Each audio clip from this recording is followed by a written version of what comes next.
I'm going to move to our first panel discussion, and this has a focus on education. I suspect that this is going to flow very seamlessly from the discussions that were happening at many tables. I suspect education was one of the standout solutions that we're going to see. And it's my great pleasure to introduce our moderator today, Elizabeth Shen, who is right over here. Elizabeth is an integrative anti-racism supervisor with the Edmonton School Board. She completed her Master's of Education using critical race theory to examine multicultural practices and policies and to advocate for the need to incorporate anti-racism and anti-oppression education into schools. Using a critical racialist ontology, she completed her PhD in ethnic identity studies, focusing on strategies-based methods to build students' positive ethnocultural identity as a way to address racism and inequity in schools.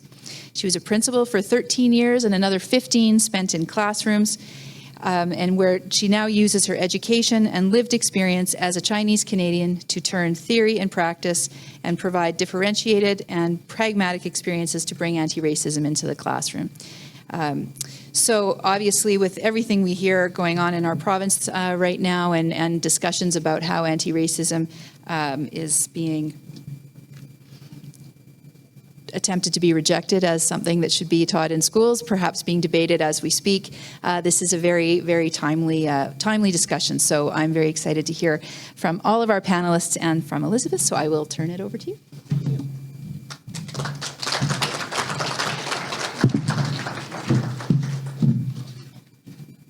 I've got my 15-minute timer. We're ready to go here. Good morning, everyone, and thank you for joining us for our panel. In the next hour and a half, we will hear from our panelists who will be addressing two key questions. What steps need to be taken to bring human rights more prominently into the school system? And what changes to the curriculum should be developed to encourage human rights education from your lens?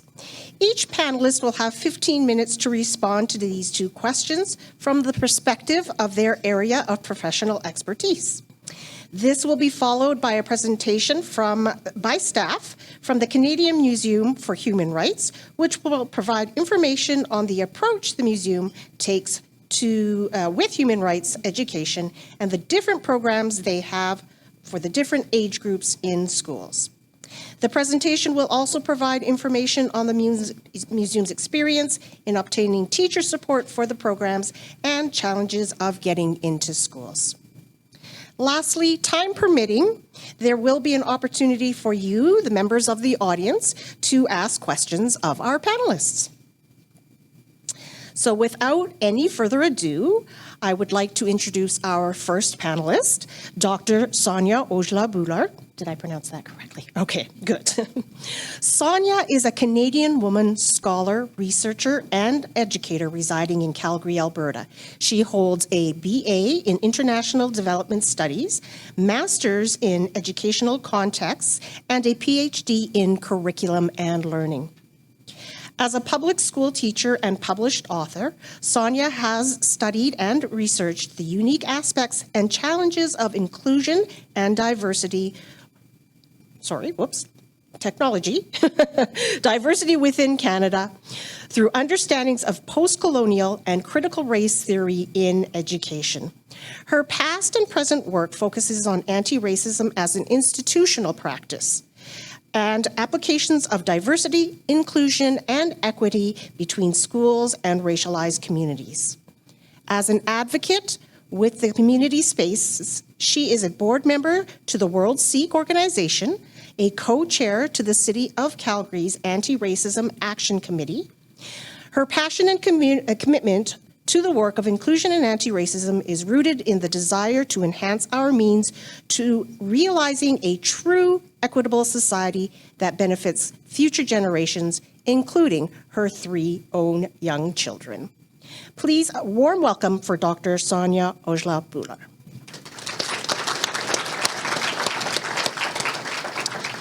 Sonia, could you please answer the questions?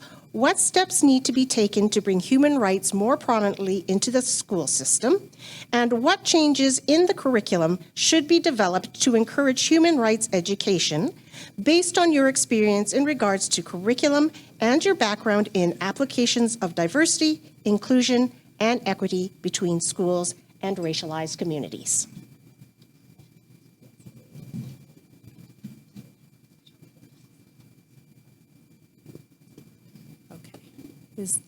Can everyone hear me?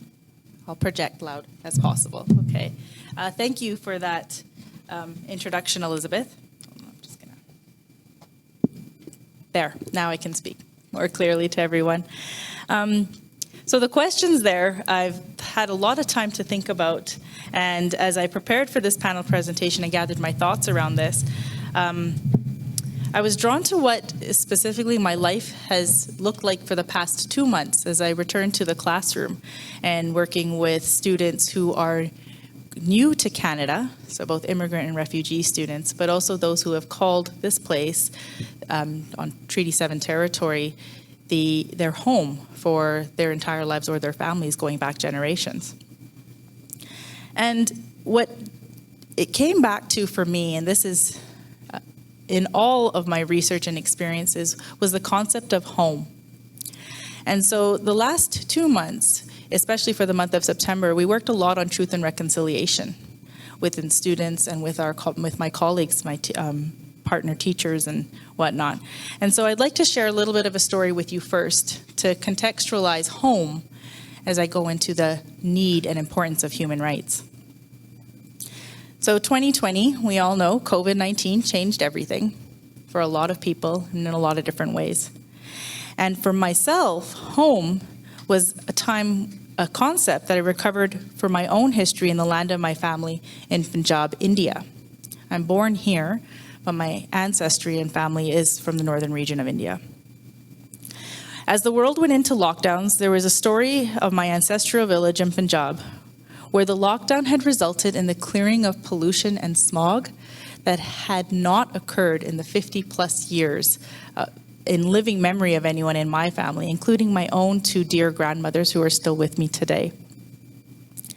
The vision of seeing the Himalayan mountain range was astounding to me.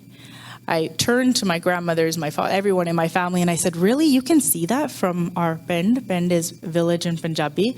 You can actually see the Himalayan mountain range, and no one could remember.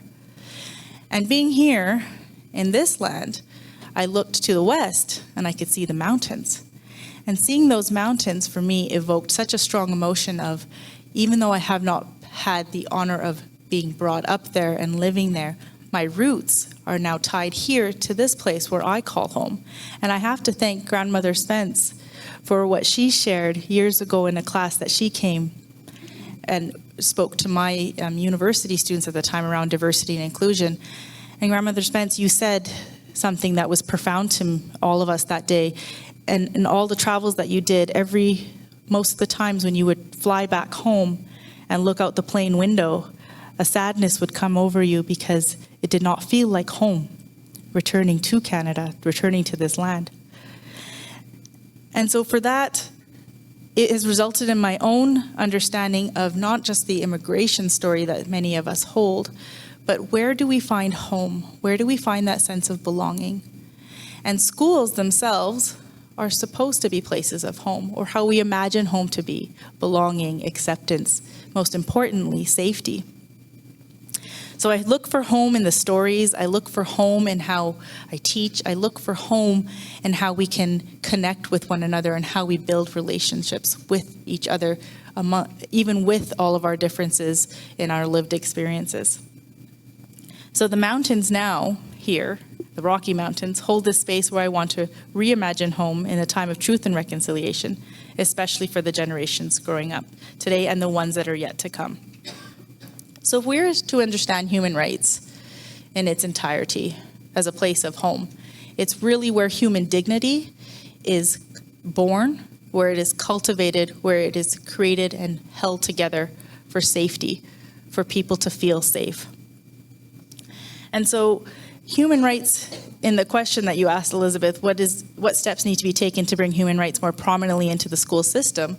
Let's imagine that. Let's imagine schools as home for all of our students, for all of our families coming in. And to see it every day is to live it, to feel it, to hear it, and bring the world of our students into the classrooms, to bring it in so that they see home and they feel home. It's a way of life. So, knowing and understanding our different identity markers, looking at diverse worldviews, including our religions, our ethnicities, nationalities, our gender, our class, all of those positions, all those positionalities really can bring together that sense of belonging and human rights. The work is not easy, of course, right? When we say prominently bringing it into the school system, we know that there are many barriers, and it's already been mentioned that right now at this moment, it could be debated that there possibly is a resolution being put in place to ban anti-racism, to ban critical race theory, to ban quote-unquote woke education, which is not anything new, really. I think the fact that we are here today talking about human rights and we're engaging in this conversation is because all of us in this room appreciate the challenges that have come up with this. This isn't something that has not been pursued by those before me, the elders in this room, those that I've called and been honored to call mentors in my life, and of course for future generations. There will always be a way in which the challenges rear their heads. But again, I come back to home. Home is where you feel safe. Home is where you can be yourself and learn and be that lifelong learner that we all aspire to be. So to bring it, again, prominently into the school, bring the world experiences or the child's classroom, as scholar Sonia Nieto says, and I wish that could be myself, Sonia Aujla-Bhullar, but no, it's Sonia Nieto who spoke about bring the child's world into the classroom, see the light in their eyes, right, come up. There are things that we need to first define as what it is not. And one of those examples in my own work with the World Sick Organization is the ongoing fight against Bill 21 that has come up in Quebec. And that is the Charter of Rights and Freedoms directly being ignored, dismissed, and oppressed, where that persons who want to wear their articles of faith visibly are no longer allowed to work in the public sector. So myself as a teacher, I would not be there. A leader of our national, one of the political parties, Jagmeet Singh of the NDP, he is not allowed to have a job in Quebec, in this land that we call Canada. So bringing even that idea or that current event to the attention of students and to our teachers, I have found in the last 5 years to be an uphill battle. The conversations, the pathways to having that do not exist. It is still seen as an other. It is still seen as like, well, that impacts you or that group of people. Or it's happening in Quebec, not here. And last time I checked, I don't think ideology stops at any borders and asks for a passport check in any way. It permeates, whether it's coming from south, east, west, or north. They all are part of the lived experiences that we hold. And our students, the youth that I have the privilege of working with, are very well aware of concepts and terms and understandings of things that we often take for granted as them not knowing or don't have enough knowledge to talk to about. But more on that later. So when we have things like Bill 21 or history of things where racial policy was exclusionary and oppressive, you could think of the Komagata Maru, which was not allowing its passengers to disembark by the fact of direct passage. So most of those were Sikhs, Hindu and Muslim persons who were trying to come into Canada for a better way of life, quote unquote, and were not allowed to disembark and ended in tragedy.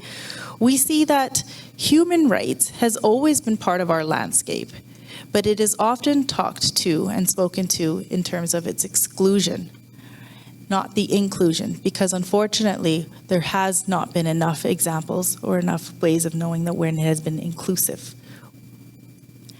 The history that we share together in this room with all of our different experiences is a shared history. And I have come up time and time again with students coming to me after they've been with me for a while, and this has been my 16 years in the making. It's quite frightening at some times, but I have had students come to me and say, well, Miss Aujla, you know, my grandpa says it's not my problem. I wasn't there when the residential schools happened, or, you know, this wasn't my fault. And I've always looked back at my students, and I've had 3 that I can think of right now, and I've asked them, well, what did you say to granddad or grandma? And the students themselves have said, well, of course it is. I exist here. This is our responsibility now. If we don't talk about this now, then you are by furthering exclusion. And it's always made me proud in those moments, because at the beginning of the year to the end of the year, I'm always worried about the conversations that are happening in my classroom and how they're being interpreted and spoken to at home.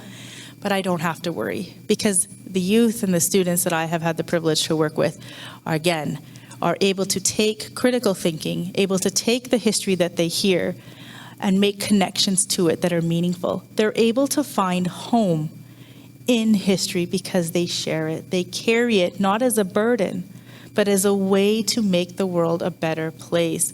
It's not a cliche when you work with youth, and those, I see a lot of heads nodding. When you work with youth, you know that.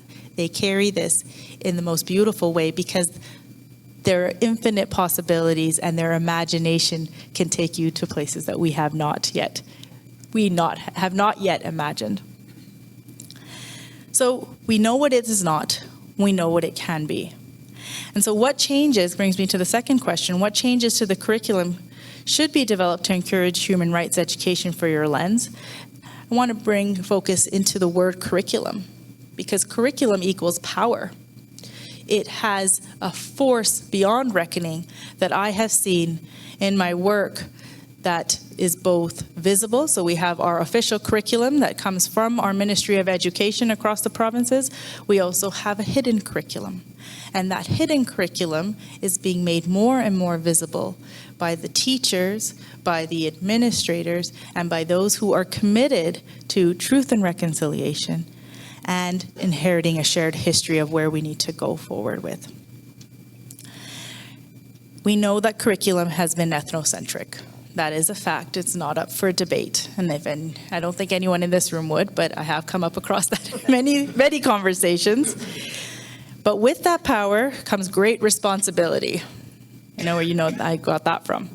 But it is a responsibility to know and reflect and learn on where we are coming from, where we are, and where we are going to go. So what are the pathways? Where are the pathways in our curriculum to find home? Where are the pathways to create home, to feel safe, to feel included, and to close those gaps of inequities that have time and time again impacted racialized communities across this land? We cannot have inclusion without understanding exclusion. And my research really focused in on the experiences of racialized families and students. And one of the key findings that came from my own research was that families, as much as they tried and as much as they engaged with school systems, with classroom teachers, with administrators, or just overall the system of education in whatever pathway they could go to speak or feel that their voice was being heard, it's quite disappointing and heartbreaking to share this, but it's a reality I think many of us could identify with. It became a time where families, racialized families, would turn to their own child and say, okay, we tried, but time to keep your head down and just get through the system. Because the experiences of racism, the experiences of exclusion are not ready to be spoken to in a way that's needed to realize human rights currently right now in our education system. We have a lot of good intentions, but good intentions do not speak to the impact that we have seen and continue to see on those students, on those families that are trying to navigate a system that was not meant for them to be successful in. There are no dropouts in high schools or schools. There are pushouts. There are no experiences where families are sending their children to school in this day and age, hoping and realizing that home is not a reality that's in their near future. Home is when they come back to the family where the knowledge first has started, where the teaching has first started. It's not yet a reality in our schools. So curriculum is powerful, both the visible and the one that is hidden. It is in the knowledge, it is in the teachings and understandings of the teachers who are the first contact with their students. It is in the administrators who run an entire environment of community, of inclusive education, of creating home in those buildings. And it's also the systems, the policies and the procedures that we really need to understand as being pieces of paper until life is breathed into them. And when policies live and breathe, that's when we can come back to seeing a curriculum that has human rights in it, a curriculum that is powerful, a curriculum that is home for all of us to see ourselves in and reflected. And I heard the timer, so I believe that's my time. Thank you for your time and listening to me today. Thank you.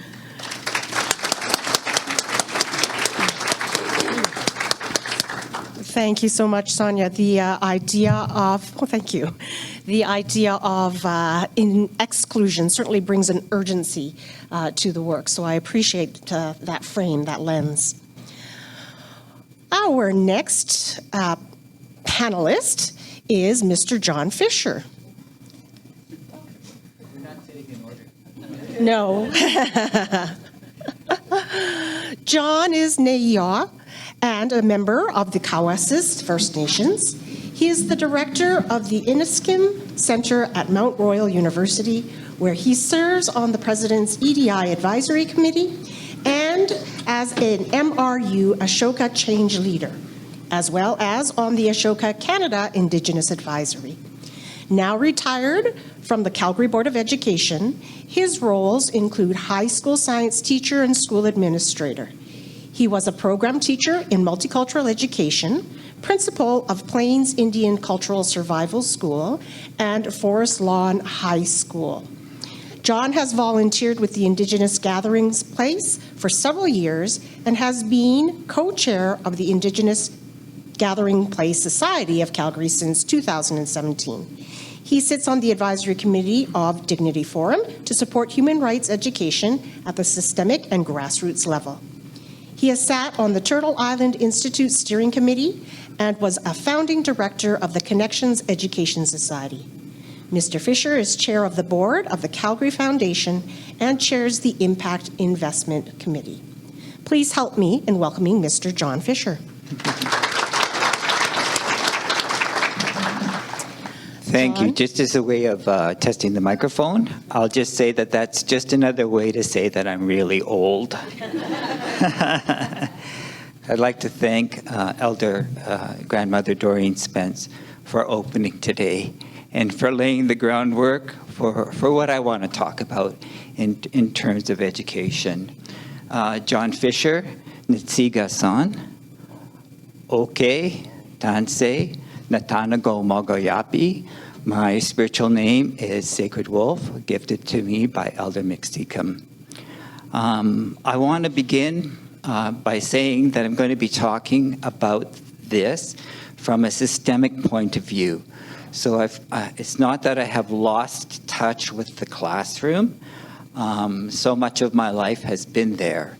But I want to focus on systems and a system approach to discussing this, simply because I've spent 3 days in a workshop talking about systems and reconciliation, and that's formulated some of my thinking and my direction for today. I want to start by saying that this is about hope. I am hopeful. The people that I work with are hopeful. It's not only about home, it's about hope. And part of the thrill of working with high school students throughout my career is knowing that that optimism and that pure soul that they work through on a daily basis is very important, and we need to foster that. And so I want to frame this in the context of hope, which is in the affective domain, if there's any educators out there. And it was so timely when when Doreen mentioned going from head to heart. I want to talk in a way about those things in the classroom that need to go from that cognitive domain, that mind journey that we set students on, to that affective domain. And so, and today I hope that we as a group get beyond that and start talking about what we can do with our hands, what kinds of actions we can take collectively. Education to us is the new buffalo. It feeds us. It gives us a good life. It reminds us of the spirit. And when the buffalo was taken from these lands, we were taken from these lands. Our ancestors were taken from these lands. Our relationship with the land ceased. Our children were taken from the land.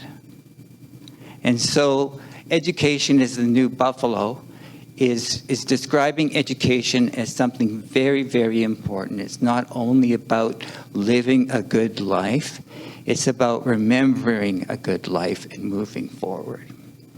And so when I looked at the question about bringing human rights into the school system, I thought about one of the most important things relative to school systems for our people, and for yours too, is the system out of the Indian Act and the residential school system, and what kind of legacy that brought to us and is bringing to us in a continuum from generation to generation.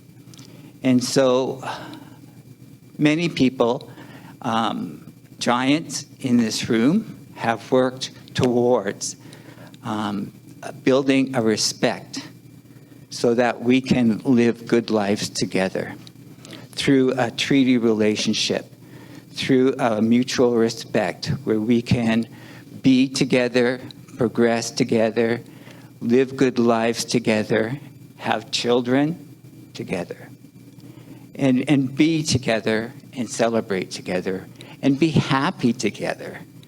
And so often we don't talk enough about love and happiness in education. But without that goal, why are we doing this?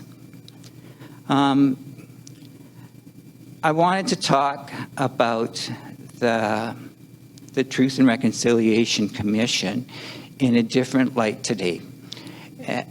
For myself, talking about the Truth and Reconciliation Commission is highly personal, and we've got people who have worked on that commission on the Dignity Forum, and who know the inner workings of it, and the importance of that, and what are some of the outcomes. And the Truth and Reconciliation has multiple pieces to the reports, and the one that most people focus on are the recommendations that fall out of the Truth and Reconciliation report. But we need to recognize that those recommendations were not only out of those series of events and the stories of the people who did that. They bleed back to the Royal Commission on Aboriginal Peoples in 1986, and the work of our elders in trying to bring education back to our people.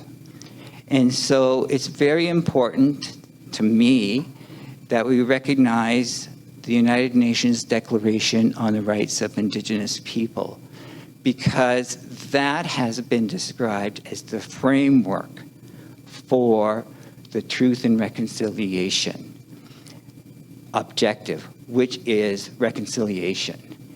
And so the United Nations Declaration on the Rights of Indigenous People is important for so many reasons in the context of what I'm talking about. It's about human rights. It's a human rights tool. It's a human rights tool to be used in law, in education, in economics, And this tool needs to be recognized for what it is. So, not an expert in human rights or in UNDRIP. We've got one here. What I'd like to say about that from my perspective right now is that it's about right relationships. It's about relationships between Indigenous peoples and those who have settled on the lands. And those relationships have impact on language, on economy, on education, on systems. And those systems, to us, have been sorrow systems. And those systems need to have some change. And the United Nations Declarations on the Rights of Indigenous Peoples outlines how those changes can happen and what are their principles behind them. So I kind of think of it as a Christmas tree, and there's baubles. And the baubles, for me, not to diminish the importance of the recommendations for the TRC, but those baubles hang on that framework. And so when I think about tools to change our world, we have some that have been developing in place. When we think about the declarations on the rights of human beings, we have been talking about this for centuries as human beings, and we're connecting this to what we bring into the classroom. What are the principles that the Truth and Reconciliation Commission came about relative to education? I thought that I would try to wing it, and so I thought, no, don't do that. Read it, and then I looked at this little book, and I circled some things to read aloud, and don't you know it, I can't read the print. So I'm going to cheat. I mean, I'm going to have an assistive technology, and I'm going to use that to talk about those principles. Not only those principles about education for our broad general public, but digging down into the school system. And this work is critical work. It can be found in the Truth and Reconciliation reports in so many different ways. So if you don't mind, I'd like to read and hopefully I can see what I put on the page. Yeah. So it may not be word for word, but I'll give it a crack. So reconciliation requires the same public education and dialogue, including youth engagement about the history and legacy of residential schools, treaties, and Aboriginal rights, as well as the historical contributions of Aboriginal peoples to Canadian society. We're talking about sustainability here today and recognizing the work that Ron Gitter and so many people in this room have done for many years, and understanding that in our lifetimes there are catalysts that we need to come back to, and we need to double down. And when I read this piece about public education, that sustained dialogue, not only with the elders, but with the youth, is so critical in terms of education broadly and generally. There's also a section on schools. So schools must teach history in ways that foster mutual respect, empathy, and engagement. All children deserve to know Canada's honest history, including what happened in residential schools and to appreciate the rich history and knowledge of Indigenous nations. It goes on to say that there's been much focus in recent years on the impact and the generational impacts of the Indian residential school system. The report also calls out the contributions of public school systems in perpetuating cultural genocide through lack of commitment to teaching about our history. Individual people have been invisible in the curriculum as written, as well as the curriculum as lived. So, my apologies, that last paragraph is me. I just slipped into what I thought about that particular section. And so, what happened in residential schools needs to be part of that written curriculum. For us, it's a lived curriculum. It's our lived experience. It's no longer a thing of the past. And I'd like to talk a little bit about that in terms of systems. The doctrine of discovery is one of those pieces that the TRC recommendation calls out. And the doctrine of discovery is a dogma. It's a mental map. It is a direction. It is a foundational piece of the laws of Canada. It's a foundational piece on the Westward Ho mentality. It comes out of the papal bulls in the 1500s, where it was put into law. And the doctrine of discovery has that underlying dogma, that basic assumption that when you go into new lands, terra nullius, if you do not find Christians there, then that land is yours for the taking. And those lands are not only new lands, but they're empty lands. They're lands empty of human beings. And this has been an understated, under the surface, underlying assumption of colonialism, probably before the papal bulls were written, and probably before they were enacted in legislations, in constitutions, in countries that have Indigenous peoples.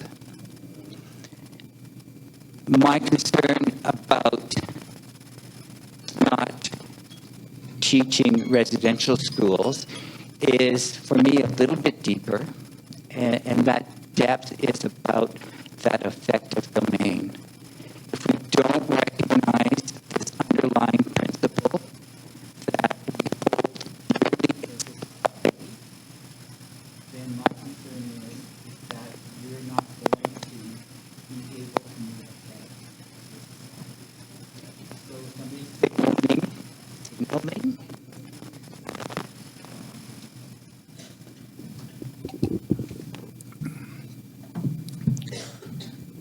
So thank you.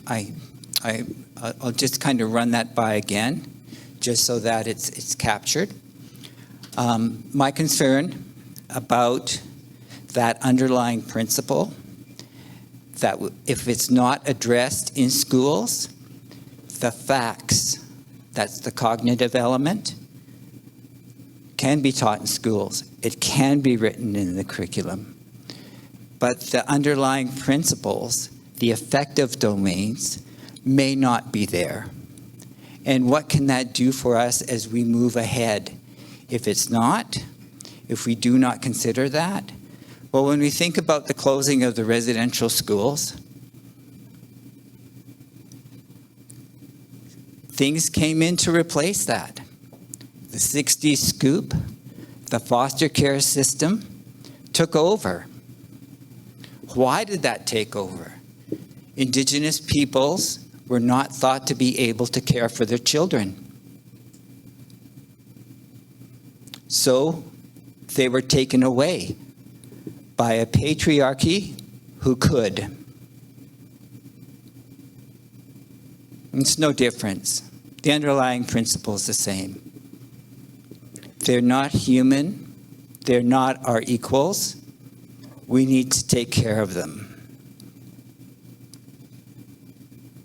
So when we look at schools and schooling as a system, we need to consider that underlying principle, and we need to be surfacing that in context of residential schools, into context of 60s scoop. We need to be clear about that with our children, and more importantly, with ourselves. That those kinds of principles, that dogma, and that has taken many different forms, not only relative to the settling of the West and the collective legislations in the Indian Act, but I think it speaks to what's happening in policy making currently. And so when we were talking about systems and systems change, one of the things that my colleague said that struck me so much, so hard, was that Indigenous peoples are not being asked about curriculum. What needs to be there? We have no accountability. Who has that accountability? Is it the policymakers in the party? Is it the Minister of Education? Is it the Premier? Where are the lines of accountability around what is in the written curriculum? And so I know that the curriculum as lived has vast implications for us. And I also know that the curriculum as written has a power to it as well, too. So I want to thank everybody for listening to me. And I wrote stuff down, but I don't know whether I said it. Thank you. Thank you, Mr. Fischer. And yes, I link back to what Dr. Aujla-Bhullar said earlier, too, about the curriculum having so much power. And it's that power that needs to be redirected into a space that includes conversations and direction from our Indigenous people. I also very much appreciate you framing the truth and reconciliation as really a fundamental right for our First Nations individuals, as opposed to simply a document that people do or don't necessarily refer to. I think framing it as a fundamental right for our Indigenous people would, again, lead to the appropriate amount of change that is required in order to achieve that sense of home for our racialized students. I would like to now introduce to you our next two panelists, Ms. Gail-Ann Wilson and Ms. Sarah Adomako-Ansah. Gail-Ann is a diversity consultant in Edmonton. She promotes change in education centered on pedagogies that dismantle systems of oppression. She also consults with businesses, government, and community groups on how to intentionally address anti-Black racism while building inclusive communities. This stems from her own experience as a Caribbean newcomer over 40 years ago. Gail-Ann serves as a chair on two committees within the Alberta Teachers Association, concentrating on the status of racialized teachers provincially and professional learning for teachers. She is a graduate of the University of Alberta with a B.Ed and a Master's of Arts in Communications. Gail-Ann is also an award-winning journalist on the topic of anti-Black racism in Alberta schools. Sarah is a teacher with Edmonton Catholic School Division. She holds a Bachelor of Education from the University of Alberta. She has taught at the same school since starting her career, which began in 2013. To date, she has taught grade 3 to 6. She is pursuing leadership as a part of her journey and is the co-founder of the Black Teachers Association of Alberta. Currently, Sarah is the educator in residence at the Canadian Museum for Human Rights. In this role, she is working remotely from Edmonton. She is creating a program to promote anti-racism, diversity, and intersectionality, among other things, to help teachers understand the role of human rights in our schools. She enjoys helping others learn about amplifying all voices in and around our schools. Sarah's efforts have been nationally recognized as she is a recipient of the Queen's Platinum Jubilee Award for Leadership in Education. Please help me welcome Gail-Ann Wilson and Ms. Sarah Adomako-Ansah.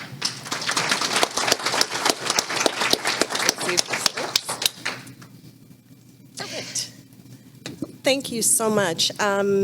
It is humbling to sit amongst my colleagues in education here who, as I've sat for the last 40 minutes, I've learned so much, and I believe it's just remarkable to hear these stories. I hope that my contributions today will have as much impact as what you've both shared.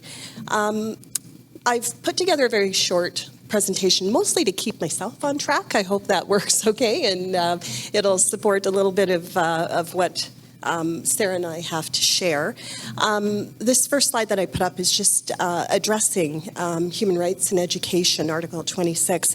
And I needed to ground myself with this because I recognized I'm not an expert when it comes to human rights. I'm an educator of 22 years, but I'm not an expert in education. I work in diversity education, and I'm also not an expert in that area. What I am an expert of is lived experience, and that's my own lived experience, and the stories that have impacted me as an educator. So my hope is to be able to share insights and to provide some context through those stories in order to answer these questions for you today.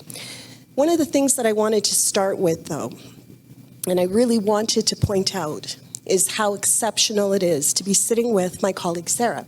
She doesn't know that I'm saying this or was planning on saying this, but Sarah and I, we had an opportunity to collaborate in other spaces and came to realize we would both be on the panel here today. And I really thought about how important it is to point out that Sarah and I are very much unicorns in this province. We are Black female educators, and we are rarely seen. And it is far more infrequent to see us in a pair. And I think it is really, really important to understand that when we're talking about steps to bring human rights into our school system, this is one of those pieces, what it looks like. And so I just wanted to especially thank Sarah for sharing this time in order to answer these questions today, because I believe that by both of us being able to provide our stories and experiences collaboratively, it'll offer greater impact. Now, I'd like you to just consider the what and the why when we ask the question, what steps need to be taken to bring human rights more prominently into the school system? I was trying to create some context to answer these questions, and there are just so many things to consider. Most of what I'll be sharing will likely be very topical, so I won't be able to dive into it in the depth that all of them deserve to be given. One of the things that I'd like you to consider, though, is the aspect of identity. So making room for personal identity to be embedded in education. And I'd like to just share a story about that. So I'm a product of the 70s. I see a few of you here that can probably identify with that. And thinking back to growing up, so at the point that I was school-aged, elementary school-aged youth, I think about the famine in Ethiopia. Is there anybody here that recalls that period of time and seeing a lot of things through the media that was really focused on that famine? Does Band-Aid sound familiar? The music that came from that experience. So when I think about how that shaped my identity as a Black youth living in Edmonton, arriving from the island of Trinidad, I came to posit my identity on seeing African children portrayed in television as those that were from this distant place, distended stomachs, flies, in such immense poverty that I began to recognize Africans as being those type of people. Now, being a Black youth in Edmonton myself, who was quite small in frame, who was really one that gave my parents quite a bit of trouble to finish dinner and was always told, you better eat everything on your plate because those children in Africa are starving. Those were some of the pieces that became ingrained in me in terms of what the other looked like. What I failed to recognize is that other people saw me as that African student. They didn't know where my origins were from, but what they did see was a skinny Black child. And so there was this perpetuation of that idea that this is what the other is. The problem was I didn't see that in myself, because being in education, being exposed to what I saw in the classrooms here was very much about creating them versus us. And I saw myself instead more so being identified as a student that looked like my counterparts, as a white student. I never understood that my identity was actually being compromised. And that is because of the way that our curriculum was delivering messages to me. So when I say consider the what, I'm talking about making room for personal identity to be embedded in education. How do we understand the histories? How do we pass those notes along to our students? How do we ensure that, and as I speak for Black students, our Black students understand that their origin stories do not begin on a slave ship. Those origin stories come from very prominent empires, come from wonderful successes. How do we do that? One of the other challenges to keep in mind for educators and for all others that support Black students is to understand even those histories that we have in Canada, those histories that talk about school segregation. And understanding that in Ontario, for example, the last segregated school closed in 1965. In Nova Scotia, the last segregated school closed in 1983. And to be able to share that with our teachers so that they understand that when we talk about lived experience, for an educator like myself, this is in my lifetime that I can speak directly to school segregation. I'd like to also talk a little bit about student demographic studies. And so I think that this has become a very valuable part of how we can address bringing human rights more prominently into the school system, because it's actually telling us the who. It talks about who we need to recognize are those students that need or have greater needs or require the supports that we need in order to identify better or best practices in what we're doing in education. And so when we take a look at school boards like the Toronto Board of Education and Peel, there are some school boards in our province that are now working in the capacity to create a lot of data that will become quite usable so that we can really address what those specific needs are for our Black students, but also in order for us to capture those stories, in order for us to have anecdotal evidence, so that we can understand what the lived experiences have been for many of these students. And in this way, hopefully this will be able to create some bridging when it comes to creating greater prominence in our school systems. Another area that I think becomes important, or is a what, is evaluating multiple cultural perspectives. And so thinking about the stories that we traditionally know have been rooted in colonization. I'm a social studies teacher by background, and so much of how I have instructed my classes as a Black woman has actually been through the context or through the lens of the white male. It's all that I knew. And again, I go back to being educated here in Alberta, so this was indoctrinated in me.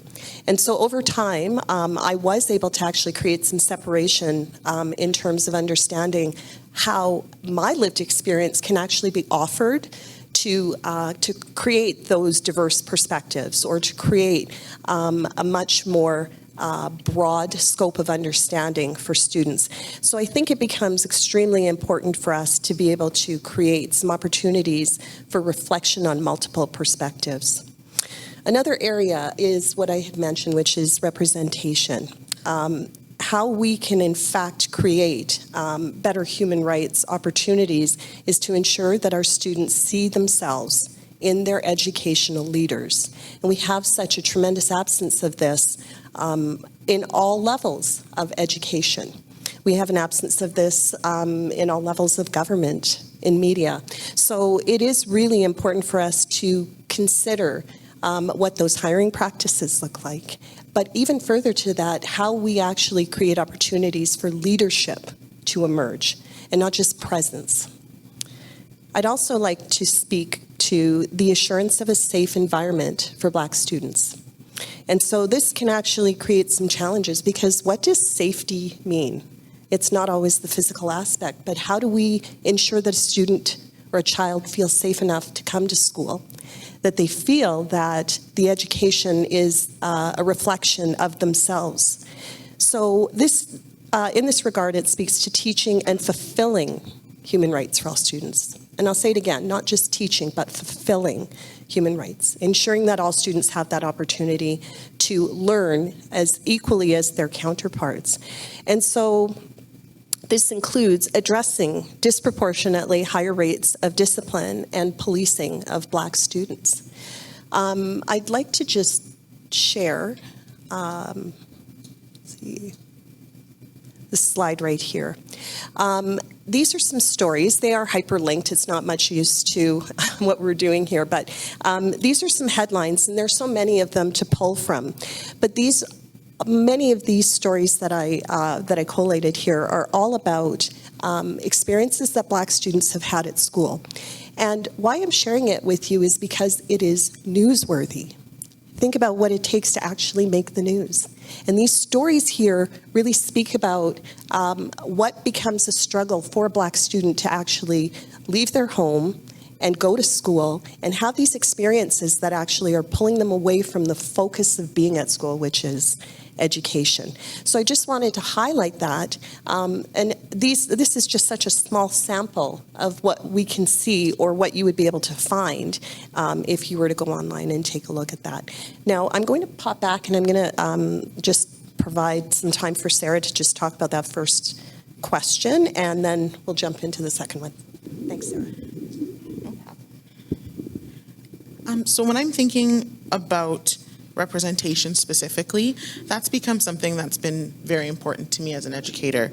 And I have become a visible representation for the students that I taught in grades 3 through 6, that as a Black woman, I can also be a teacher. But by pursuing leadership and wanting to enter that space of administration, I'm now showing them that that's possible too. And that might not be something that they've ever strived to do or thought they could do, but having a face that looks like theirs in that space makes it very real, very tangible, very palatable for them, that perhaps one day they could enter those spaces just as I've done so and I'm trying to break through into. That brings about the Black Teachers Association, which I had the ability to co-found with my friend Andrew in 2020, noticing the injustice in America and having a difficult conversation with my 6th grade students. We had shifted online for learning due to the pandemic, and I didn't think I could breach the subject about that, and thought I need to put that on the back burner because we have a curriculum to get through and we have science, so there's no way we can talk about this. And my students were the ones that taught me and said, we have to, because the man that died looks a lot like my dad. It looks a lot like my uncle. It's a lot like my grandpa. So being able to have those conversations with students means that they're already there. They're all ready to have those conversations. And as a teacher, I was feeling very put back and thought, you know what, this is not my role, but it is my role. And it's the role of educators to enter those spaces and speak with their students about the rights that they have, not only they have, but their peers, their colleagues when they grow up, and prepare them for the world where they have to accept that human rights are for everyone. You mentioned earlier about school feeling like home, and that really resonated with me. School is meant to be a safe place, and for a lot of our students, school is the safe place. For some of them, school's not just a place to learn. It's a place that they're fed, where they might be clothed, where they're loved and cared for. So making sure that students feel safe in the space that we create really does drive home for me Article 26, and really drives home that, yes, we all have a right to education, but not just education, a safe education within our school system. So addressing the second question, what changes to curriculum should be developed to encourage human rights education from our lens? We would like you to consider how the human rights of Black students are impacted within curriculum. And so a few of the points that Sarah and I shared were considering that historical focus. Again, I briefly spoke on the idea that legacies is, in fact, colonialism speaks of legacies. So when we look at these histories, those legacies often begin with slavery. But the true legacies date back so much further to that, to positivity in empires that and sustainability of people in lands, in the African lands, that they were able to actually to thrive on and to develop without any impact of colonization. So if we were to take a look at that historical focus and to ensure that we could, in fact, go back further within our curriculums, that would be very, very beneficial. There are some what we would call locally developed courses within education that do allow for that. So African studies, 10, 20, 30, I know are some that I've been able to see within our school division. And they're very impactful. However, many of these were developed quite a long time ago. So there isn't anything that I would call contemporaneous. Another consideration is that we have to find ways that education will reflect our students holistically. What does the contemporary Black student look like? What are their experiences? And what do our educators actually know about these students that they're teaching?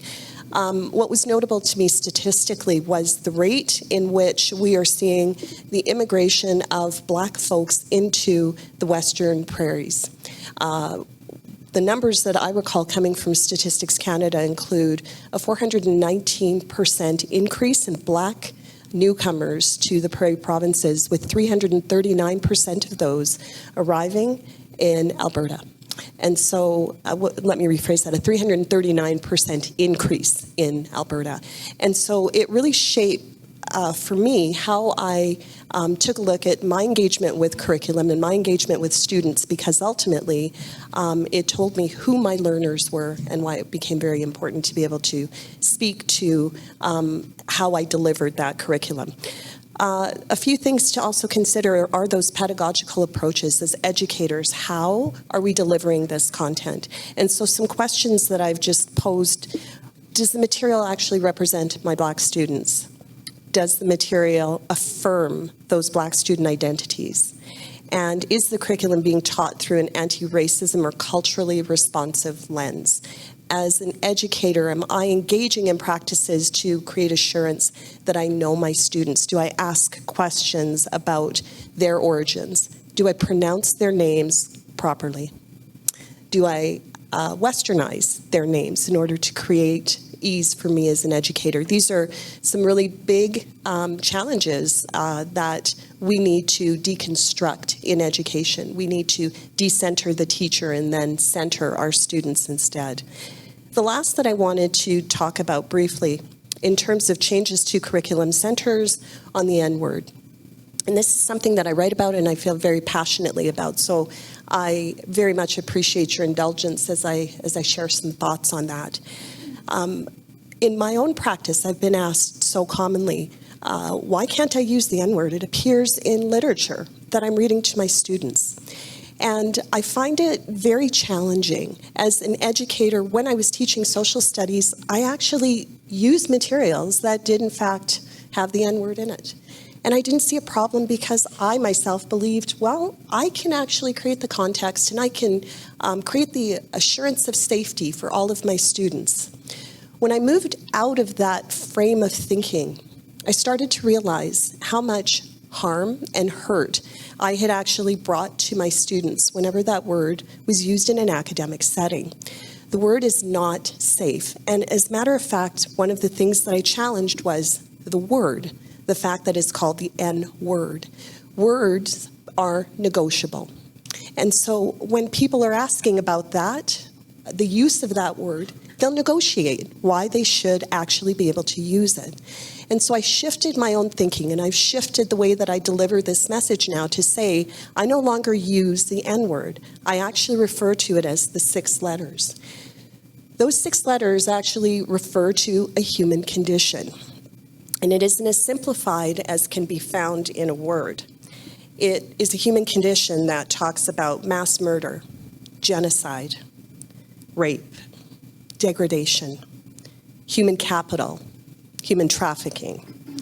And this occurs from the cradle to the grave for centuries. When we use those 6 letters in a classroom, we're talking to students about their identity as it relates to that condition. And it creates a tremendous amount of harm. It creates a tremendous amount of unsettling for those students. And so when I'm asked the question about why can't I use it, I ask, do you feel that you can actually speak to the harm that this will cause a student to hear themselves called out in this way? Do you believe that you can in fact speak to recovering for that student a sense of positive or affirming identity when that's used? And one of the challenges from all this is that our students, when this word comes up, they must sit in a classroom and feel that it's okay to accept that, because the school leaderships, the teacher, is actually making it acceptable. They are appropriating it and creating a condition that says it's okay to use, when in fact what we're trying to say in terms of the human rights of the student, the human rights of the individual, is that you have a right to come to school and feel safe. The word or the 6 letters lack that feeling of safety. So when I view some of the changes that need to take place within curriculum, that's one that I would definitely say we have to have consciousness around. It is not a curricular outcome in any program of studies. However, teachers continue to use it as a curricular application in resources. And it's essential that we recognize as a human right for a child to feel safe in coming to school to be educated, that we must remove the use of that language in order for them to feel that they have an equal shot at learning.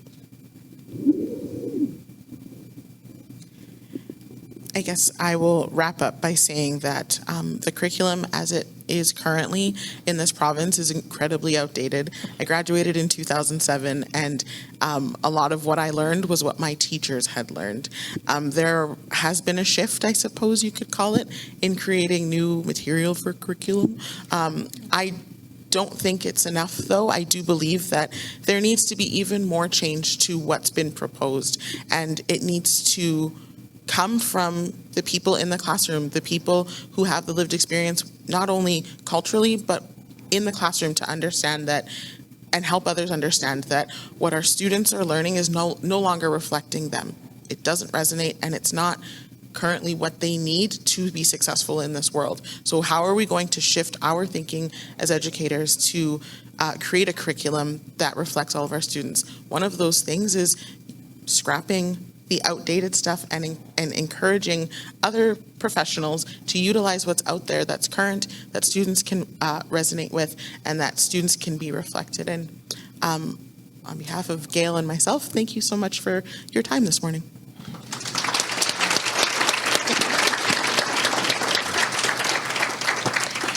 Thank you, Gail and Sarah. I knew what they were going to say at the end, and I couldn't cut them off because it was so important. It brings up the issue, though, of that idea of representation not just being in a physical form of having diverse people in front of you, but having that representation of thought, the diversity of thought that comes with different ethnicities and people who come from different spaces other than that of the dominant culture. So representation being able to be so much more than just getting into spaces of leadership or into spaces where students haven't normally seen ethnicity in those spaces. All right, last but not least, I would like to introduce to you Mr. Graham Lowes.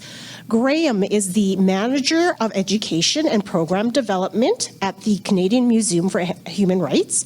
Graham holds a BA in Youth Leadership from Providence College and a BA Geography and a B.Ed from the University of Winnipeg.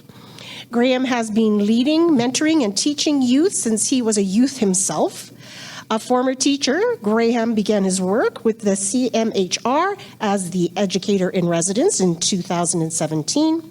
He has contributed to a wide variety of educational programs, including establishing the virtual field trip program, the Be an Upstander Student Showcase and Resources, witnessblanket.ca, and supporting human rights education initiatives for students and teachers using digital platforms. Outside of work, you will find Graham restoring his 110-year-old home and spending time on adventures in the wilderness with Oliver, who is 7, Theodore, who is 5, and Adeline, who's 2. He also dabbles in furniture design, has planted too many trees to count, and needs a quality cup of coffee daily. Please help me welcome Mr. Graham Lowes. Graham and Sarah will now present on the approach that Canadian Museum for Human Rights takes with human rights education and tell us about the different programs the museum has for the different age groups in school. Thank you, Thank you, Elizabeth. We're from the Canadian Museum for Human Rights. If you're not aware of us, we are located in Winnipeg. We're a national museum. We're one of the first national museums outside of the capital region. The museum opened in 2014, and we are a museum that collects stories, not a museum that collects stuff. And so what we do is we tell human rights stories from around the world, but with a specific focus on with a Canadian lens. So that's a little bit about us. The idea of the museum came from Israel Asper and the Asper Foundation, who had been sending students to the United States Holocaust Memorial Museum in Washington as a place to learn about the Holocaust and human rights. But they were looking for a place to do that in Canada. And so this is where that museum started that idea in 2008. And now we're open and we're working toward doing human rights education in Canada, and not only in Winnipeg, but to make that human rights education accessible throughout Canada. The museum is located on Treaty 1 territory in Manitoba. We acknowledge that this is the homeland of the Métis, as well as the Anishinaabe, Dene, and Dakota people. And we also acknowledge the water in the museum comes from Shoal Lake 40 First Nation. This is our standard land acknowledgement. I just want to stop for a second and talk about our land acknowledgement. Because as a museum and as an organization, you may have heard in 2020, we were called to task for our role in being a systemically racist organization and what that looked like as an organization. And we've been going through a reckoning as an organization on how we approach that and what we do to do that. Our land acknowledgement is one of those things that we do, and we've recently expanded our land acknowledgement to include acknowledging where our hydroelectricity comes on Treaty 5 territory, that comes from, and those people there. We acknowledge, and now in our land acknowledgement, I don't have the full written one here, but we also acknowledge that residential schools are an act of genocide. Missing and murdered Indigenous women are also an act of genocide. And so as we grow as an institution, it's important for our land acknowledgement not to become static, but for us to grow as an institution. And what we do in this human rights space is we want to continue to grow and look and reflect at ourselves, not only as individuals, but also as organizations, to think about what do we do and how do we continue to grow as we hear and understand stories, different stories, and as we tell those stories, how do we incorporate that into our own learning and our learning as an organization. I'm going to pass it back to Sarah to talk about her program. Pass the mic. That's very fitting. So I worked as an elementary teacher in Edmonton Catholic Schools for 8 years before applying to be the educator in residence at the Canadian Museum for Human Rights, and I was the lucky candidate that was chosen for that role. I swiped it from Graham and decided that what I'm going to be working on is programming on anti-racism for schools, not only in Edmonton, where I reside, but across the country. I've spoken a lot about this program and how I want to be able to provide grace to educators that have never experienced racism themselves in any form, whether it's in language or otherwise, and being able to have educators bring those types of material into their classrooms, but feel, if I go back to what I said earlier about feeling safe in the classroom, that goes for educators as well. So the program is meant for everyone to feel safe about having tough conversations surrounding race and bias and stereotypes and diversity, and allowing the floor to be open for students so that they can speak to their own lived experiences, which leads me to the program that I'm creating, which is called Pass the Mic. And the full title is Pass the Mic, Let's Talk About Racism. And the reason for that is because oftentimes racialized individuals don't get the microphone themselves to speak on their own lived experience. Their history is told for them. So this program is meant for people across our country to be able to tell their own experience with racism and anti-racism and diversity and intersectionality, all the things that we're trying to get our students to learn about and become more knowledgeable on. The representation that we have in our schools is getting there, and I think it's important that we're seeing more faces in places of leadership, whether it be administration, superintendents, consultants, all of the like. It's so important for our students to see themselves represented in many different facets, and that does include the classroom, the school setting, but with this program, students can also see themselves in other careers. Students that are entering the workforce and moving forward with their lives will be able to start seeing themselves in many different intersections that they embody and that they see themselves in. I'm going to pass it back to Graham.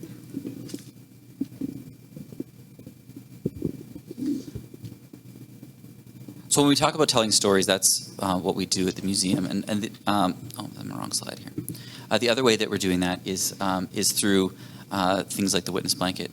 If you're not familiar with the witness blanket, this is a collection of artifacts from residential schools, from 800 residential schools across Canada, put together by master carver Carrie Newman. And it holds the stories of residential school survivors. And the museum is a steward of the witness blanket, but we also have created a digital witness blanket, which actually allows those voices to come through and to tell their stories. And it's so important to hear those stories if we're to understand and to understand how we move forward. We first need to understand different peoples and different perspectives and different stories. And the witness blanket is one way to do that. And so things like Pass the Mic and the witness blanket and the stories we tell in the museum is really essential for education and for students to understand and hear those stories so they can understand why it's important to talk about bias. It doesn't just become something that we're talking about in the classroom. Why is it important to talk about residential schools? Because you've heard the stories, you understand the truth that comes out of those stories, and you understand those experiences. And by understanding those experiences, we can move towards together. Our approach with the witness blanket, it takes for educators, we do a couple things, and it's really important. We'll talk what we do. The first part is obviously we want to build empathy and understanding through those stories. It's also important, and I'll talk about why this is important in a little bit, but why we want to do that in a safe way. So building a culture that's safe to have those stories and to talk with students in a good way about that is really essential when we have these important conversations in our classroom. These conversations are happening not only here, but they're happening in the classrooms daily. When you talk to educators, when you talk to them about what they're doing, it comes up because it comes up in the news. And what comes up in the news is discussions you're having in the classroom. It's not written in the curriculum, but it's happening daily. And so when these things come up in the classroom, you want to make sure that educators are prepared to do that in a safe and good way. We also want students to understand, and the next two parts are connecting with community, taking those stories that they hear through our programs, through any of the programs that we do, and taking it out beyond a digital space or beyond the classroom space and connecting in a real way with people with those experiences. That's also essential, that it isn't just a story we hear about on the news or a story that we hear about through a website, but they're stories that are connected to real people, and that's really important. And finally, just we want them to recognize that we're all on a pathway of reconciliation with this program, and that's something that is true of all our programs, is that we want them to understand where they're at on that path, that it doesn't matter where you are on that journey of reconciliation, but that we're all on it together, and that there's one step that you just need to take forward, and recognizing that it's not a static position that you need to take. The journey of reconciliation is something we're going to continue to do, but we want to just move that forward. So I want to also tell you a little bit about our experience and where this comes from and how we've learned this. My own experience in the classroom, I was teaching, I taught about for 10 years in a grade 7-8 setting, and I had created what I thought was a brilliant lesson where students were doing inquiry. Inquiry is like edu-speak for research. They were doing a research project or an inquiry project, and they had chosen a human rights injustice that they had seen in the world, and I asked them to write an essay about it, and they wrote this essay, and I thought it was great. I hit a bunch of curricular outcomes and social studies and ELA, and these were great things. But when we reflected after that, a student said to me this, "Mr. Lowes, the world sucks." I'm like, yeah, you're right, it does. But spring break is in 2 days, and we have a science unit to get to, so we can't really unpack that. And that's the way it goes in the classroom. You were moving so fast, and so we didn't really have time to unpack that. And it really, and my colleagues were doing a similar project in their classroom, and it really struck us that our students were getting into these human rights issues. They were hearing about what was going on in the world. They were interested, and they were engaged in inquiry about what was happening around them. But they left feeling like, this is too much. It's hopeless. And that's not where we want students to end. And so what we were able to do in my classroom is develop a program, and in our human rights learning approach, we take that program and this is how we apply it. When I came on as the educator in residence in 2017, there was a Sites of Conscience conference at the museum, and the people from the Kigali Memorial in Rwanda presented this curve here, and it talks about a visitor's experience through the Kigali Memorial. It's called the Nzovu curve. And what I thought was really powerful about this is what I had done with my students is there's that emotional baseline in the middle, and we had talked about the pain, and we ended up at that burnout and shutdown point. And that's not a point where anyone is effective. When you become overwhelmed with what's happening around the world, it's too much, we can't do anything, you're just frozen. And so what we've done in our programs and how we approach this moving forward is what we want to do is we want to ensure that we're introducing those difficult topics, allowing time for reflection, and that reflection looks different. We do different ways depending on the students, but allowing that time to pause and reflect, and then get into it a little bit deeper, and then get it into a little bit deeper. But using those times of pause and reflection to understand where we're at. Are we getting to that emotional burnout and shutdown point? Because if we are, then we need to start to take a step back and think about what it is, how do we turn that corner? And you can see where it turns that corner, that epiphany, saying, because there are these difficult issues, but within each of these difficult issues, we hear about stories of upstanders for human rights defenders who are making a change and who are making that change. And when we get to that and we start to understand these complex issues at a level where we're not burnt out and shut down, that's when we want students to understand that we need to start to move and turn that corner and move towards hope, look for those hopeful opportunities, and then ultimately we want them to take some tangible action. Again, that's that journey that we're on, talking about reconciliation, taking that one step forward. So what does that look like? So at the museum, we have the opportunity, and I have the opportunity to do this across Canada. So help educators do this in their classroom. And the more I connect with educators, the more I find that we're doing this in their classrooms, is that we're finding out that, we get these burnt out kids, we get into these issues, they want to learn about these issues, but we find ways and we stumble through it. And so what our job at the museum is to provide those frameworks for educators across the country and help educators do that and to help students move that way. So a couple things we do with that. One is our on-site field trip program. I won't talk a lot about that because it's not really relevant to this audience here. But if you want to take a school bus, it's about 14 hours driving.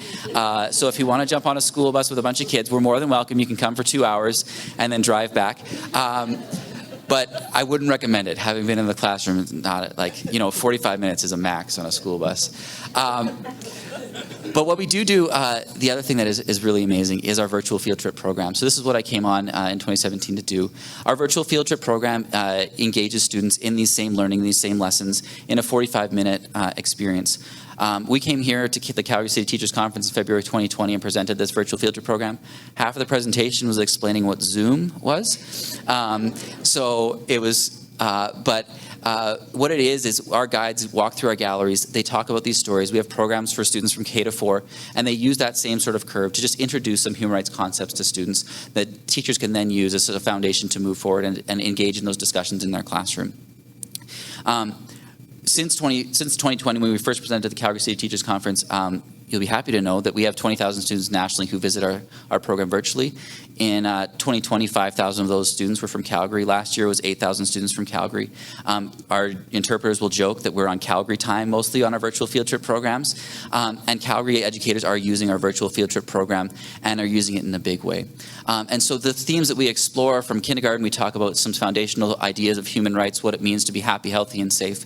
And in a middle years audience, so grades 5 to 8, we talk about stories of human rights defenders and help them to recognize what it means to be an upstander. And then at high school, we talk about sort of the more complex themes, the more systems. We talk about othering in a program called Dignity and Rights and how that can lead to human rights violations and how we counteract othering and that role, and looking at some of those bigger picture issues through our programs. The other thing we do, if you do want to bring students, or if you're connected to groups that want to bring students, we do offer a human rights leadership program, which is a multi-day intensive workshop at the museum. So that is a bus ride or a plane ride with students, but that's a little bit more, a more in-depth dive. And so those are some of the programs we offer. But beyond that, things like the witness blanket, we want to provide teachers with tools that they can use in the classroom, not just virtual field trip programs or not just a field trip program, because those conversations that they have aren't limited to a 60-minute program. Those are year-long conversations that you're having. It's a progression that a journey you're going on with your students in your classroom. And so the response to The World Sucks, Mr. Lowes, is what's now become the Be an Upstander program.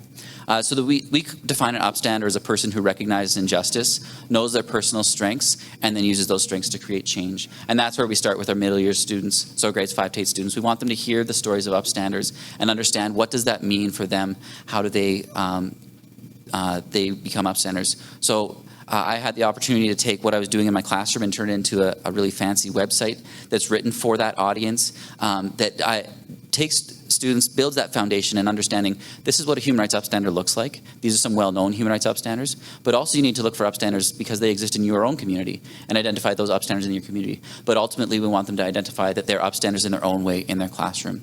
And that's what the Be an Upstander program is all about, is recognizing that. And for them to go from that essay, that inquiry essay, we have an approach where, if you speak education, it's a project-based learning approach. And it's basically, we want students to take on more than something that happens in the classroom, but sort of a tangible approach to human rights and do something about it. We have a framework, we call it a Know, Tell, Act framework that does this. The know is what you typically would do in school, where you learn something and then you tell your teacher about it. This hits all your curricular outcomes. And so we want students to engage in some deep inquiry around a human rights issue that matters to them.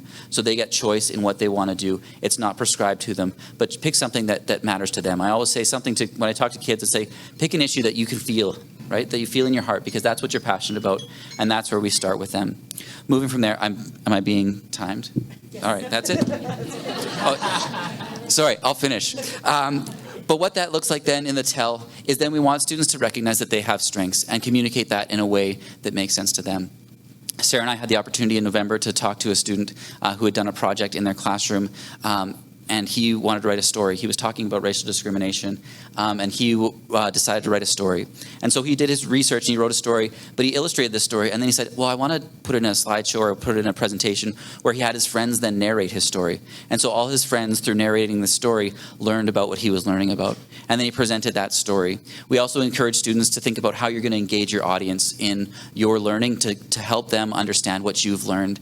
And so Sarah and I watched this story. It was an incredibly powerful story written by a grade 8 student. And then he dumped a bunch of markers on the table and said, these are the markers I used to create my story. Can you just organize or create these, or just, what do you say, categorize these markers? And I'm like, I don't know. And he's like, yeah, that's right. They're all markers. They're all the same. They all just work the same. They're all a part of this story. And it was just, you're like, okay, so these kids get it, right? And that's that moment of hope where you're like, okay, things are going to be all right. The kids are going to be all right. And if we can give them these tools and equip them to do this, then that's where that transformational change comes. The final piece, and this is the piece where it goes from inside the classroom and inside a school setting into the real world is an action piece where we want them to make a tangible difference for one person facing injustice. I always say we learn about like these big fancy human rights upstanders. We feature talk about Malala, and you don't need to win the Nobel Peace Prize. You don't need to become a world famous human rights upstander, but you do need to take some tangible action. My favorite story to tell is of these three young gentlemen in grade 8 who were working on a project. They had chosen homelessness as their topic. They met with their teacher, and we were working with them, and their original thesis was people are homeless because they're lazy, which is like, you can see there's some bias coming into this already, right? And so this is where they started, but we went through that inquiry process, and we pulled them through, which was quite literally like that. So it was a lot of work. They ended up putting together a project that would engage their audience, which was printed off things from the internet and glued on a poster board. They put a Tim Hortons cup out, and like, see, it's engaging.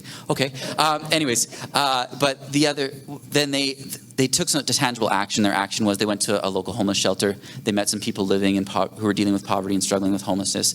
They took a tour. They sorted a few clothes, and then they went on their way. And we thought, okay, great. They've done their piece.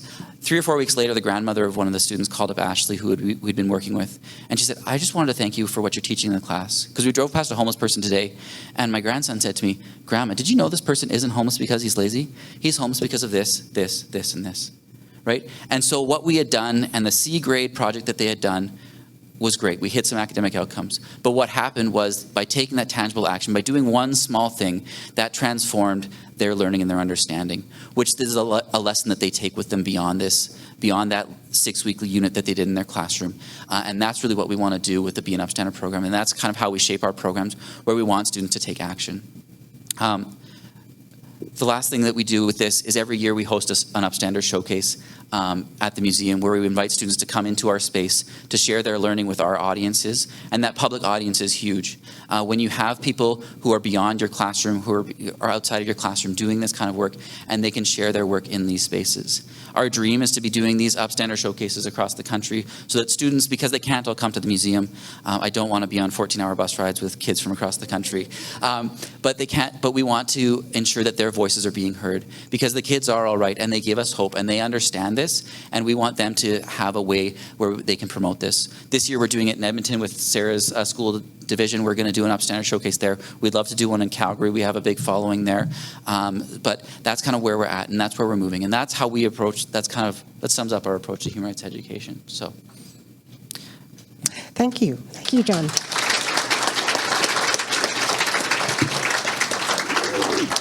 It's a good thing this wasn't a political debate. I would have had to have cut everybody off at their 15 minutes, and we would have lost all sorts of important information. The award goes to Dr. Aujla-Bhullar for being the only one to actually maintain her 15 minutes. Obviously, our time has come to a close. There's no question or doubt about the importance of infusing learning about human rights into our schools and into our curriculum. Our panelists today have certainly driven home the need to increase understanding about human rights in education. Now, the advocacy work begins.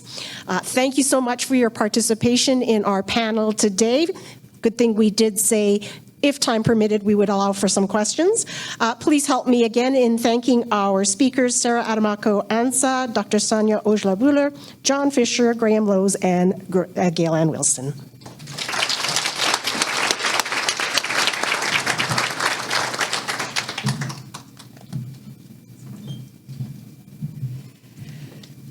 Wow, what an incredible panel. Thank you all so much. That was tremendous. And thank you, Elizabeth, for moderating and herding the cats. You know, it's not an easy job, but you did a great job. So thank you so much. I'm taking some incredible messages from this. I know this will, as you say, take us into our advocacy work, the power of curriculum, the informal curriculum. I am not an educator, at least not an educator of students, of young people, but that incredible notion of the informal curriculum and some of the tools that we've heard about that I'm gathering are part of the informal curriculum and not the formal one. So maybe some of our advocacy is around taking what teachers are obviously doing and care about and seeing as important for their students and moving that into what is required. So lots of interesting work there. So again, thank you so much. We're a little